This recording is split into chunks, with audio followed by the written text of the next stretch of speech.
had this thirst of understanding, figuring out what it is in the printing business that's justified it's a $70 billion industry. In order to pay $1 to someone to manage those steps, I realized that if I can pay a rupee, there's a big advantage, which is essentially proven out that the concept works. We've had explosive growth in a very short period of time.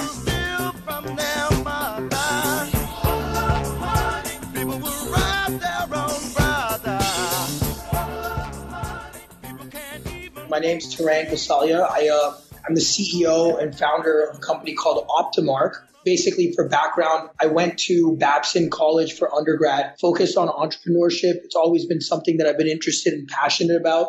I've always been interested in seeing where businesses can grow and kind of take themselves into the next steps. And I've been fortunate to experience that with this business. I started the company about 2 years after I graduated from undergrad. So in 2011, I essentially started the business. And what Optamark is it's a traditional print and promotional products company. And so obviously there's a lot of competition out in the space. And so with that, how would I be unique to position myself in the industry? So what I did was, as I told you, I'm actually in India and our operations there. So in 2011, I actually opened up an office in India where we are having a full team of technical guys, order management people, and slowly but surely we started, of course, organically growing it. And then they're supporting our sales reps in the US. So in print, there's two sides of the business, in print and in promotional products, in that there's direct manufacturing as well as, essentially being a broker. And so we kind of had a hybrid approach. So we started with one manufacturing facility,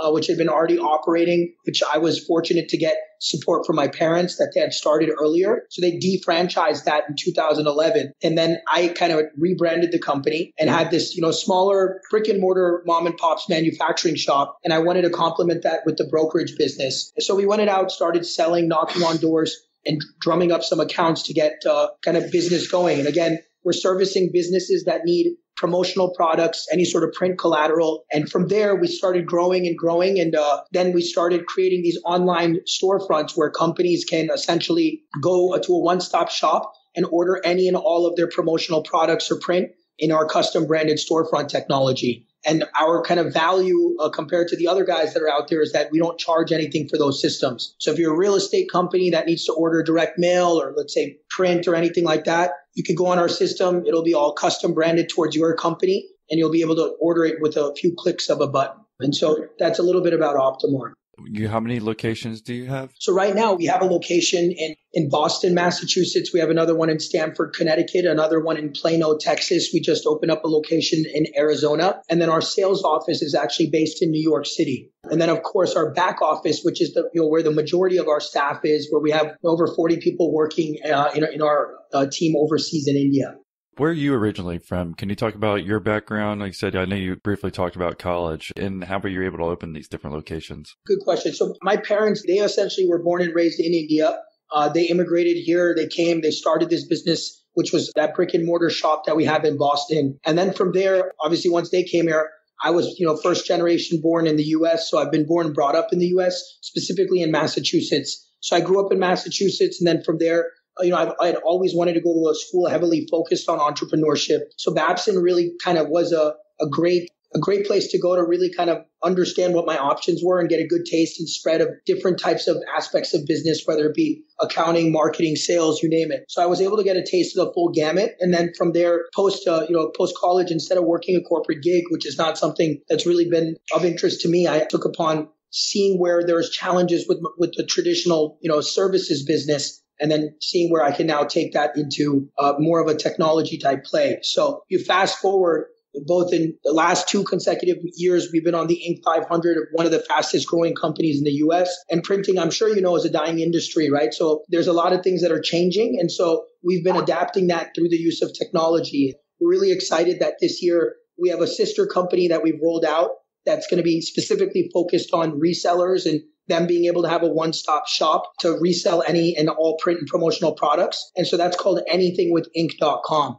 So we're launching that in September. And meanwhile, our traditional business is continuing to grow organically. Yeah, that's that. Well, you're talking about coming out of college. I mean, when I was kind of looking at the background, were you a part of a few franchises before you started doing this? Or at least I see one with Red Mango, maybe Great Clips? Correct. Just like franchises, the experience I got in franchising was traditionally from print. My parents were operating what at the time was called Sir Speedy Printing. So it was a printing franchise. I was always interested in franchising just because it was something they were doing and it seemed like it was working well. So I started doing that right out of college. I opened up the first Red Mango location in Massachusetts, quickly realized that these businesses are, it's difficult. A retail a franchise versus a services business franchise, it's all up to how much you're going to work. And, there's a lot of variables that affect. So I started franchising, seeing what I liked about it, seeing what I did not like about it. As an entrepreneur, I don't like being told what to do. I like to break the rules a lot. And so I wasn't satisfied fully in just like following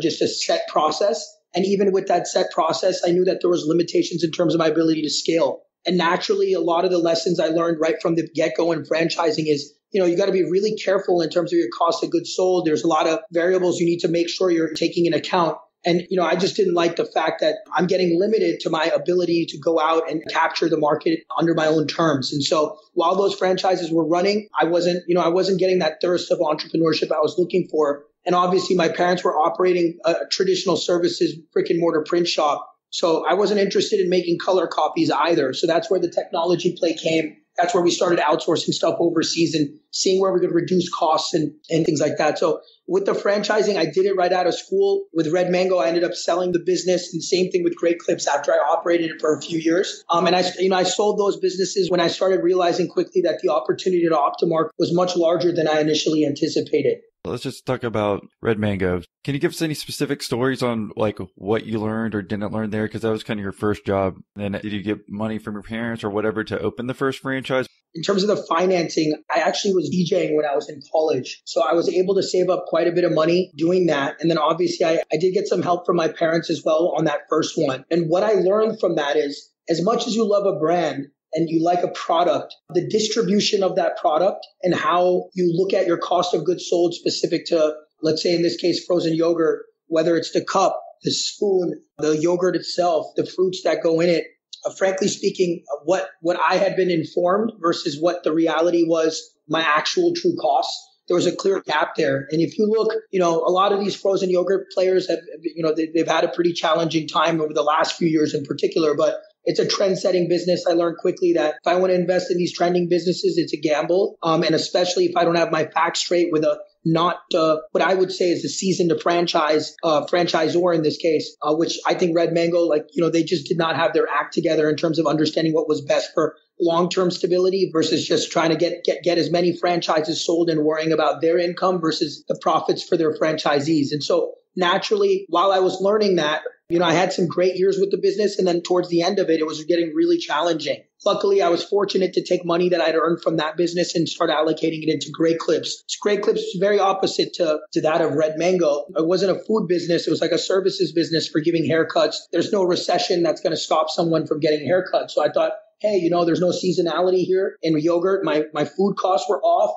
My seasonality was there, which was impacting my cash flow. So, it was a very difficult business to run. With haircuts, no seasonality or not as much, and it's consistent. And, Great Clips works at a lower price point. So that's kind of where I moved into that. Can you talk to us about what you were learning? I think it's pretty interesting to jump out in two different small businesses like this that are franchisees, One thing I quickly learned was Great Clips, they've done a phenomenal job of understanding their metrics. So a lot of the KPIs they had for reporting were in tune. So at Red Mango, I was literally just given product and I had to kind of run everything end to end. So, running a food business is very difficult because maintaining those food costs, you have to be very, very on top of monitoring each and every penny that's coming in and going out, because any shift of even 3, 4, let's say 5% could be the difference between being successful or not in a food business. In Great Clips, though, it was all about customer count, delivering consistent quality service. My challenge with that business, however, is a hairstylist isn't necessarily a bachelor's degree at Babson College, for example, right? So the type of people that I'm dealing with and the kind of the lifestyle of a traditional hairstylist, very different than a typical, stable white collar type job. Yeah, could you say that for both of those? I mean, because that's what I would think as if you're at Red Mango too, that maybe you're hiring a lot of like high schoolers or 18-year-olds that people don't think about that when you're first, hiring. And then I think that was a great point you're talking about food costs, because you don't think about that as far as if that's the difference between you making a profit and not. So could you just talk to us about like managing those type of people? Yeah, so it's like the franchise, particularly, let's say in this case, the franchise is saying, there's this thing called a franchise disclosure document. For those people that don't know what, franchising is, typically any registered franchise, they have this thing called an FTD. In the FTD, they're supposed to state their generalized average costs, right? And those could be, those could or could not be accurate. There's certain claims that need to be made. Again, this was not a seasoned franchise with good operators. And because of that, they made these claims that these food costs were X. And they were really why. And that ended up being a major factor as to why the business didn't go well. The location was great in terms of we were right next to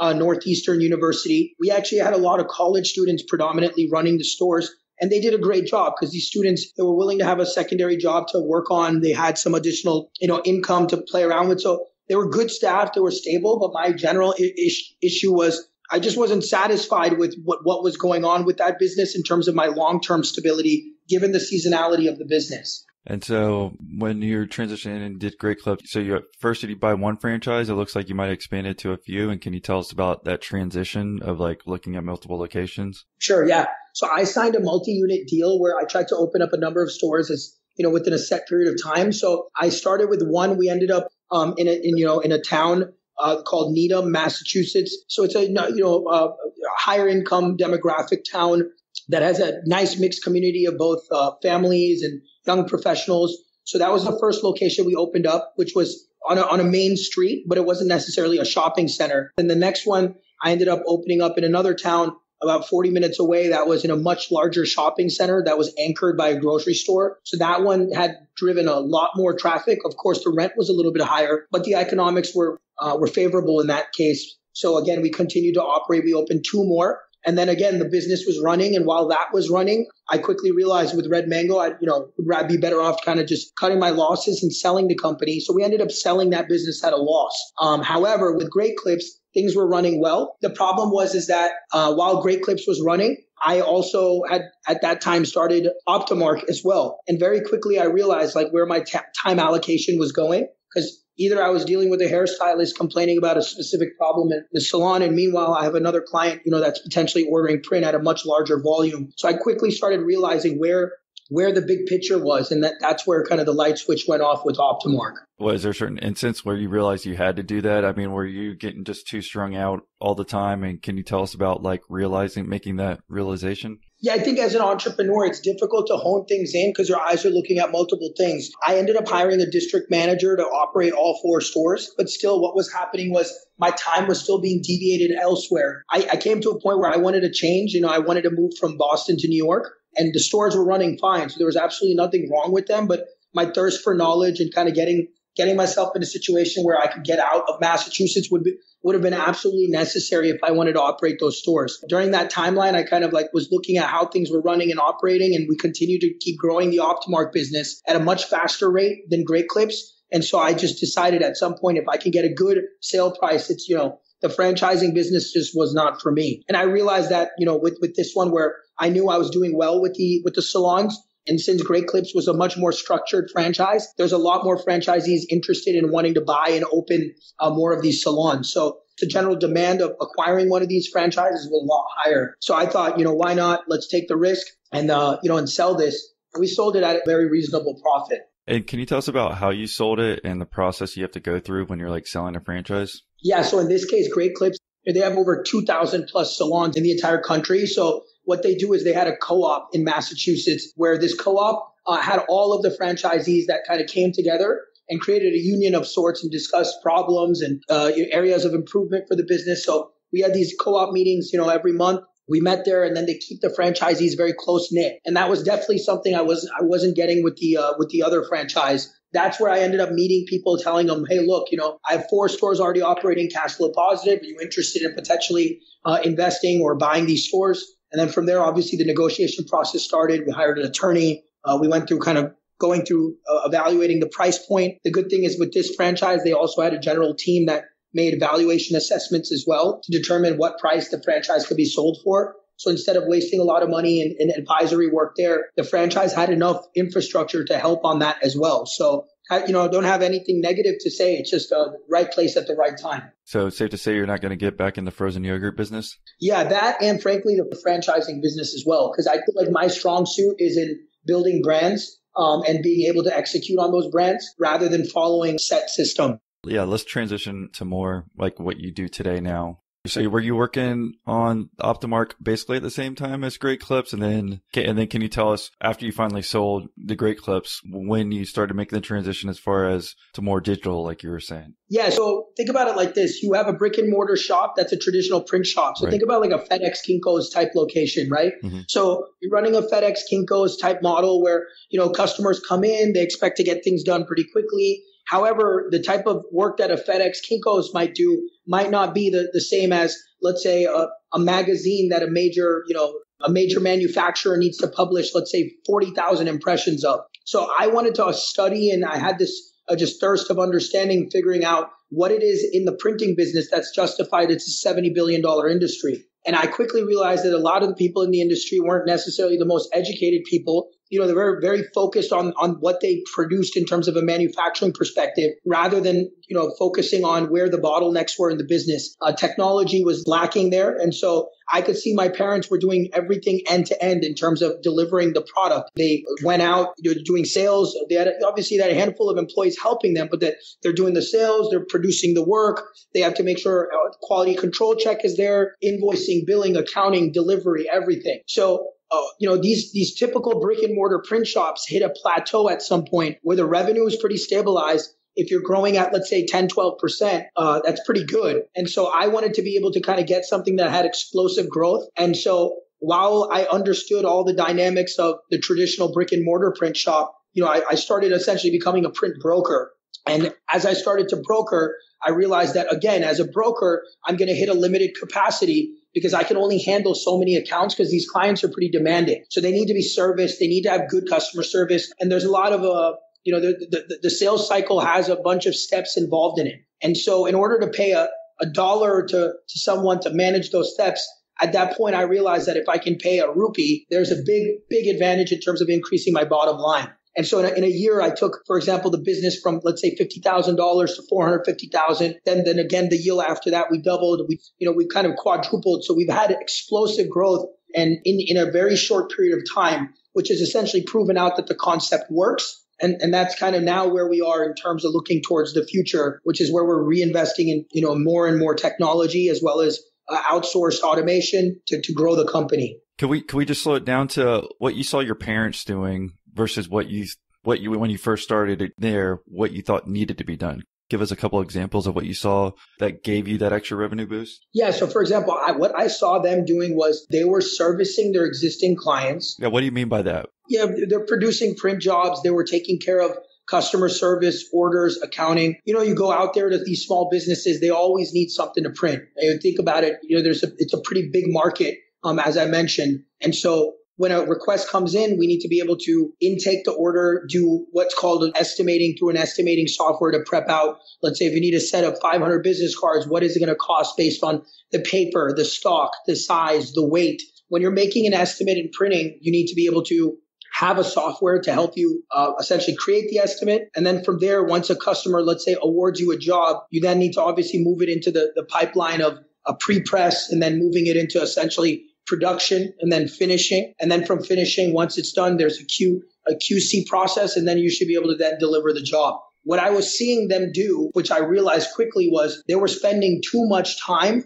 on essentially a limited number of transactions where I could easily outsource that work to a third-party printer or a wholesale manufacturer and be able to increase my capacity and not actually have to manufacture the job in-house. So I quickly started realizing that I'll bring in as much as I can in-house, but I'm going to start monetizing as much of the work I can that could potentially be, we call a buyout, essentially an order that we're sourcing somewhere else. That business is where I realized that there's only one thing stopping me from growing is my thirst for products and the knowledge of products and being able to know what products clients demand. Basically, the first thing that you saw is instead of your parents printing everything, or if they had an employee, was that for you just to outsource it? Was that the number one thing? Yeah, a combination of outsourcing the job as well as slowly understanding what my operating costs were. Instead of having someone on the floor that's costing me, for example, $20 an hour, obviously I'm Indian born, so I have contacts and I had a network out in India.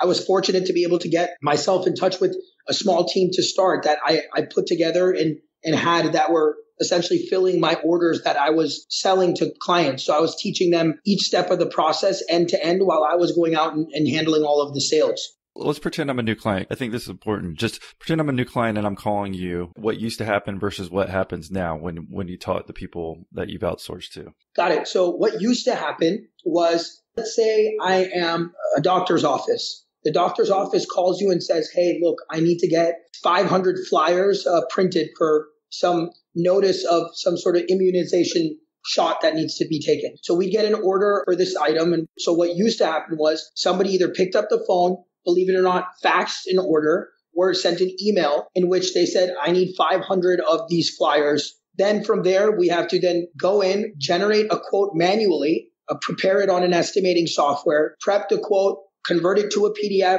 move that PDF into an email, script an email, and send it back to the client. Then, of course, we waited for the client to respond, let us know the job was there. Then from there, once the response came in, we had to manually then move that order into a production cycle, print out what's called a work order. Then from there, we printed a work order. We had to then start producing the job and sending it out. What happens now is I've been able to integrate complex APIs. And if you don't know what an API is, essentially, it's like a switch that gives you access to information. And so I integrated a bunch of manufacturers onto this technology platform where if they needed to have that form, they'd log into their custom branded website.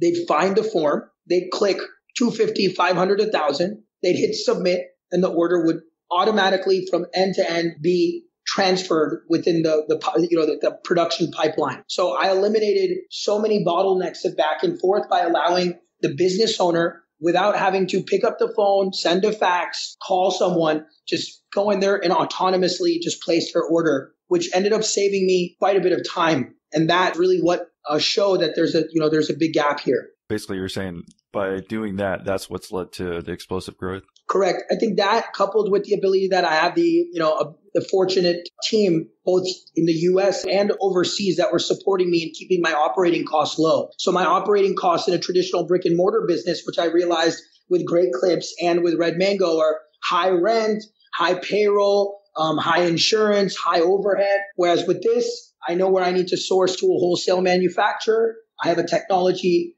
tool that's making life easier. Well, let's talk about how did you know to do that with the APIs that you're talking about and be able to make things efficient? It seems like that's kind of a different skill set of thinking than when you had the brick and mortar stuff. Completely agreed. So I said, like with the brick and mortar stuff, just the thirst for growth and excellence was something where I've always been passionate about building something innovative or doing something outside the box. I immediately knew that 70% of this business, after studying it a little bit, is over 55 years old. In assuming that there was a lot of challenges in terms of computer literacy, and the buyers traditionally for print are usually people that are in the ages of 25 to, let's say, 35 years old, which are like marketing managers. So people, in terms of a buying perspective, always wanted to have tech to make their process easier. But for whatever reason, there were so many bottlenecks in the printing business that didn't allow them to do that. And there was a ton of manufacturers at volume that were able to produce these jobs, but they just didn't make the process as easy for the user. So I started studying. Obviously, my experience and understanding at Babson gave me access to meet with other people that were building out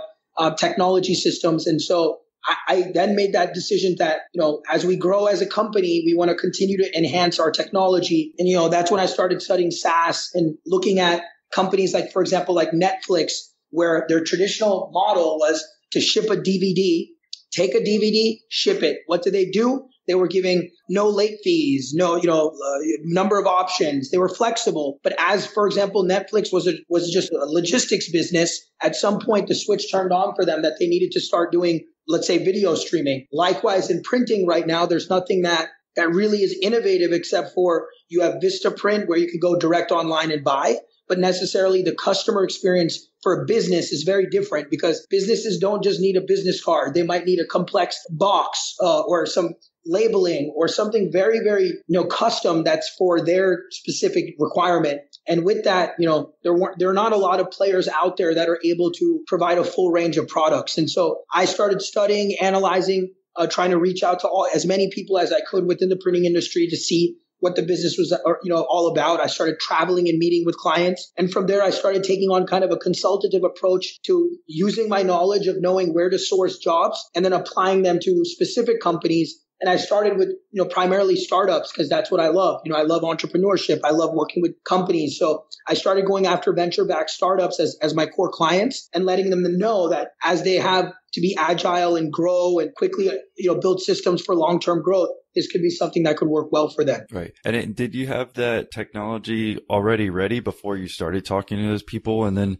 let's just talk about, how much does something like that cost? How much time did it take to implement this new system and the transition that the people before to the people who work now? Yeah, so in the printing industry, there's a lot of software choices out there, which are specifically called web-to-print software. There's a lot of them out there on the street and that are available for a very inexpensive price point where you can just add in, edit tweaks and make it work. So instead of rebuilding everything and investing a ton of money up front, I was able to get basically an online software that could be utilized for any print broker or manufacturer. And then I had a designer just put some nice front end edits to it to make the user experience look up to speed with kind of today's look and feel. And if you talk to a lot of other printers, you'll see that there's not a lot of people that for whatever reason have that because they're focused primarily on their manufacturing. So I started with this basic tool from a company that provides web to print software. I added some layers to the technology and started from there. What was the size of the company, Optamark, like right when you started, like employees wise and everything, and how many locations and how you slowly expanded? And then I want to talk about you finally hiring and training the people overseas, how you were able to do that.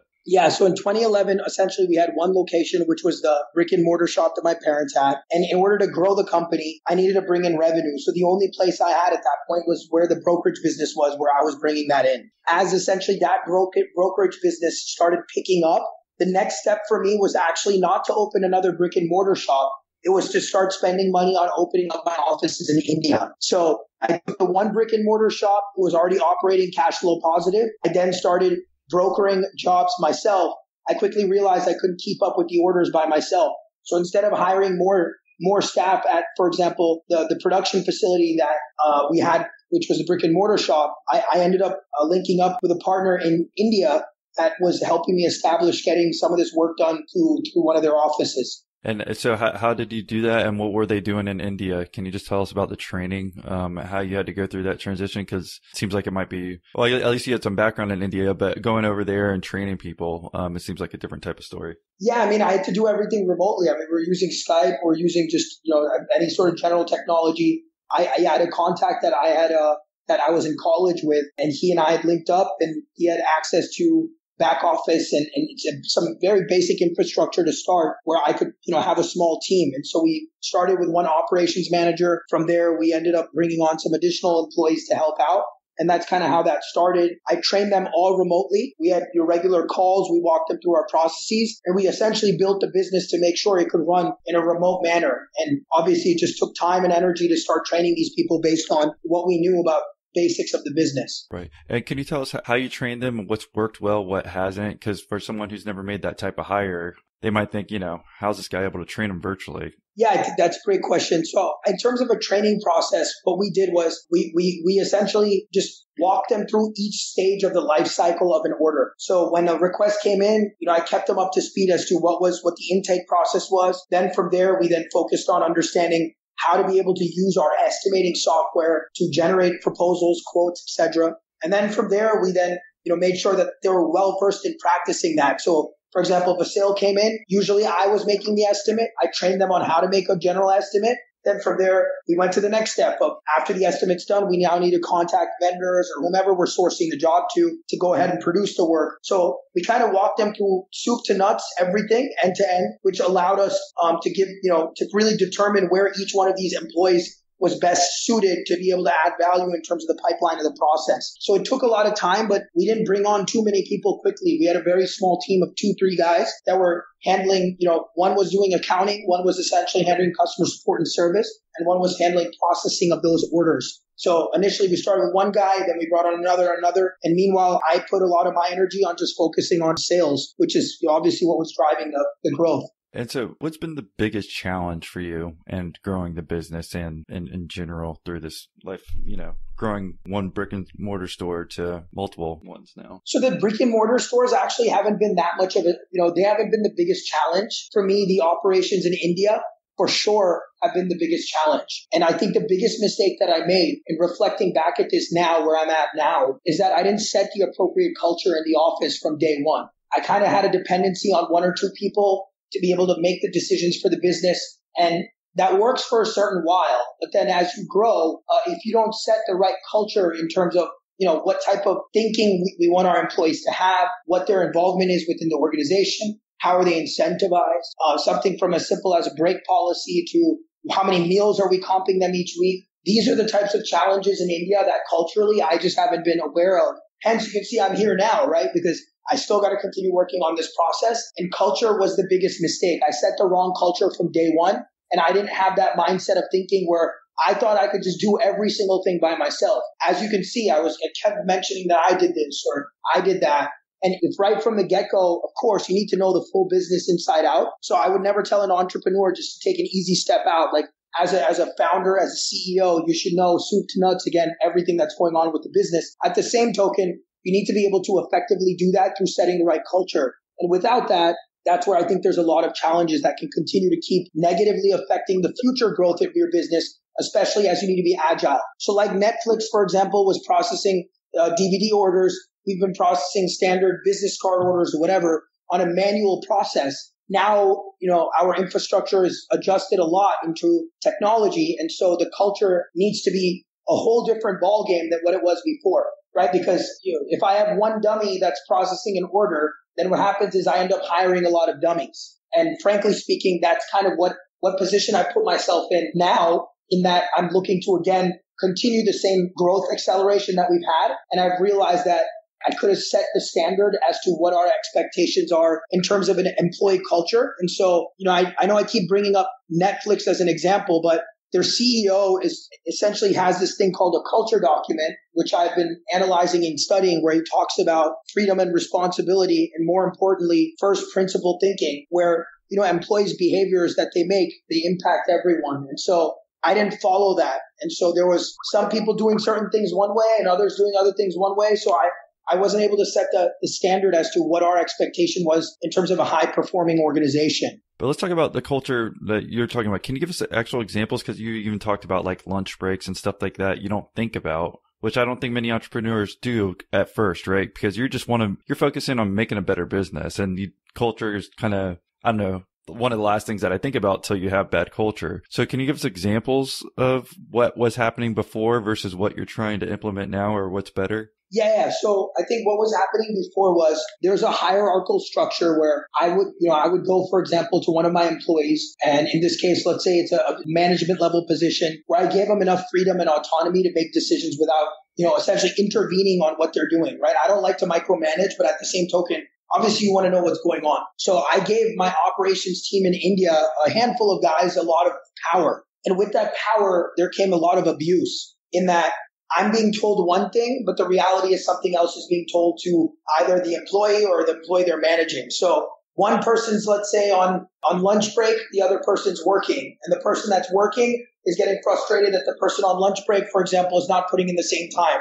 Monitoring that, tracking that, measuring that, evaluating that. We didn't put as much emphasis into those things because obviously being a startup, you got to be agile and grow and just get what you need to get done. And so that was getting translated into mistreatment amongst employees. It was getting translated into abusing, accounting authority that I'm giving to key decision makers that I have. Whereas again, I'm not in India, right? I am now, but I'm not naturally someone who's been born and brought up in India. I'm a guy from the US. So again, $1 here goes a long way compared to what's going on, let's say, in the US. So I don't know what that dollar really was worth. I'm taking word from someone else, right? And so with that comes power.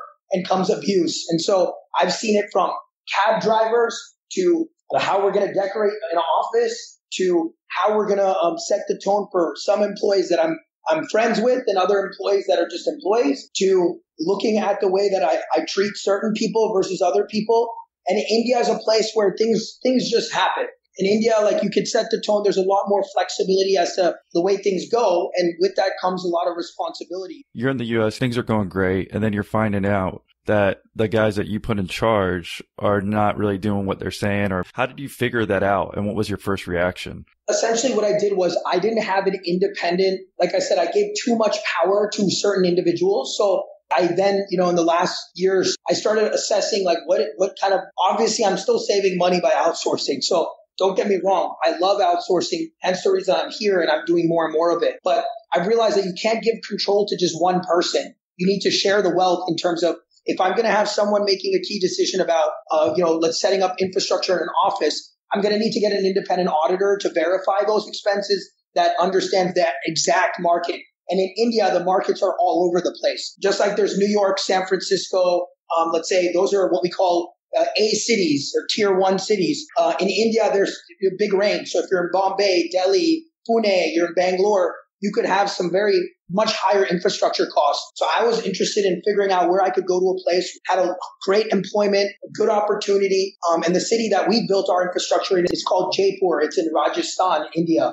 And that, that area, it has a lot of talent, strong education, good ability to speak English, etc. It just doesn't have as much competition as those tier 1 cities. But I was going to talk about, specifically the managers that you put in charge, you found out were kind of abusing power. Like, how did you figure that out, like, specifically? And like, what happened? What was the story behind it? I ended up getting in touch with another alternative accounting firm.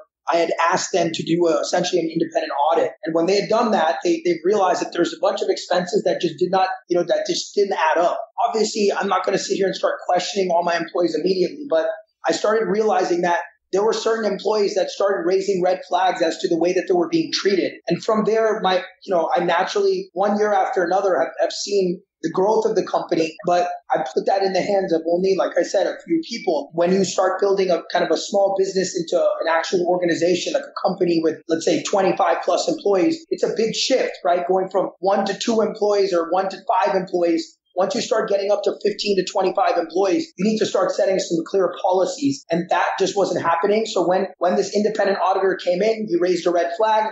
And from there, I started kind of understanding that there's potential issues that are going on. And obviously, once you kind of dig into the hood, you can start finding more and more issues. And that's why I've been really emphasizing culture, because I learned my lesson like these last 3 or 4 years. Even though we've been doing great, we've been in a great financial position. We're cash flow positive. Company doesn't have any debt. That still doesn't mean that if I have $1, I need to spend $1, right?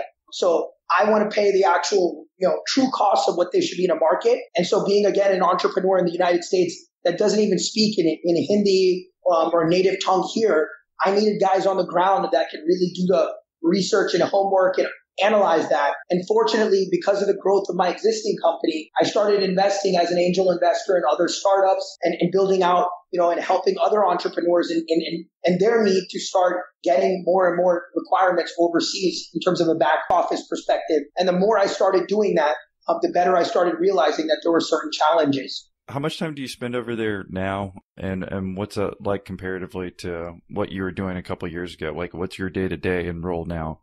I come here once a quarter. It's a great time. The only big difference is I have to work essentially a night shift, which is the U.S. hours. So it's not cut out for everyone. If you're lazy, this is not a good fit for you. Yeah. So that kind of sucks. And my day-to-day before was literally just taking care of the clients, servicing each and every account that was coming in. And in the last 2 years, I've really tried to focus on how can I train the salespeople to do their job and allow me to start building out more and more infrastructure for both operations as well as technology. So now my day-to-day is I work with our CTO in building product, understanding how we can continue to make the printing process as easy as possible for a reseller to have the most seamless buying experience. And then, I work with our operations team in multiple departments now rather than through one point of contact. I actually, right now, we don't have an operations officer. And the reason I don't want to define an operations officer is because if I give that title, for example, in the US, my team's all in-house. That's all fine and dandy. If I do that in India, for example, C-level words don't need to be dropped, where you could have a team leader and the team leader is responsible, for example, to essentially executing the voice of, let's say, the CEO, CTO, CFO to all of the other respective departments. So we've started departmentalizing things and having essentially heads of departments report back to, these team leaders. Okay. So that's been the main transition, is trying to have quote unquote like heads of departments instead of where you gave them C-level titles before, where there's almost that control where they're over everybody. Exactly. And closing up, what's the best words of wisdom you might have for, someone who wanting to start their business or just starting and, kind of struggling at first? What would you suggest to them? I would say there's nothing better than just doing. Everyone's going to criticize. Everyone's going to have their comments. Everyone's going to have their opinion. But if you're strong and bullish on your belief of the product and your ability to get things done, just right from the get-go, if you really think this business is going to blow up, set the culture from day one. Because if you set the tone in terms of your expectations of what as an organization we value, what type of freedom and responsibility we're going to give to people, how much are you going to pay them? How are we going to incentivize them? And what type of metrics are we going to have in terms of their evaluations? Don't ignore that from day one, because if you set that standard, earlier, then you won't be in situations like where I am right now, where I'm adjusting my business to accommodate the needs of the future. And I'm prepared to learn from these mistakes. And that's how entrepreneurs learn. So you got to try, test, make mistakes, essentially step back up again and do it again. And every time you have an iteration or adjustment, you learn from it. And that's the only way you're going to be able to accelerate your growth. And we brought this up when we were talking before, but I was talking about your picture on Skype. I think it was important too. I mean, you kind of emphasized there. It says stop talking, start building or selling. It's important to do something at the end of the day, because if you wouldn't have even done anything, you would have learned from this, right? Yeah. And so you got to just kind of phase out the fluff. If you're a true entrepreneur, get to work and let's get going, right? That's the mindset everyone needs to have. And focus on getting the job done and doing it in a way where you use, principles, ethics, you have a set culture, you are very clear and everyone in the organization is aligned with exactly what you're looking to do. Well, like I said, thank you for spending some time with us and sharing your story. If someone wanted to reach out, what's the best way for them to contact you? You can just shoot me an email anytime. Well, thank you again for coming on and, like I said, sharing your story.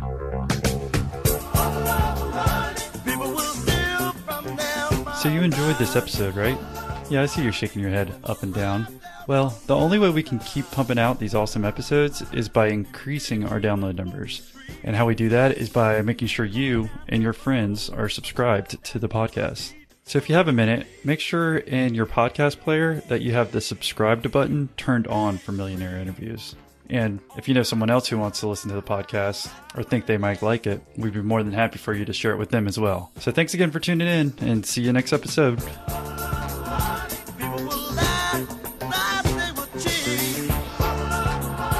People don't care.